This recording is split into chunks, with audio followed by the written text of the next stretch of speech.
क्या आपने कभी सुना है कि काबा जमीन पर सबसे मुकद्दस जगह कभी हमले का निशाना बनी?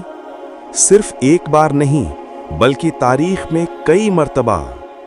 अब्राहा के हाथी मक्का की तरफ चले, यजीद के दौर में आग और घेराबंदी हुई, झूठे मेहदी का फितना फैलाया गया, और 1979 में मस्जिदुल हराम का वाकया जिसने पूरी दुनिया को हिला दिया।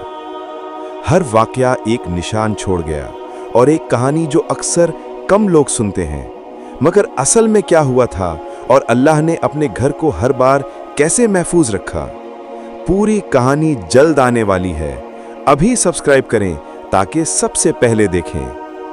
कमेंट्स में बताएं कि सहाबी, नबी या इस्लामी कहानी पर वीडियो चाहिए। अगर वीडियो पसंद आए तो लाइक और सब्सक्राइब जरूर करें। आपका सपोर्ट मुझे और बेहतर कहानियां बनाने का हौसला देता है।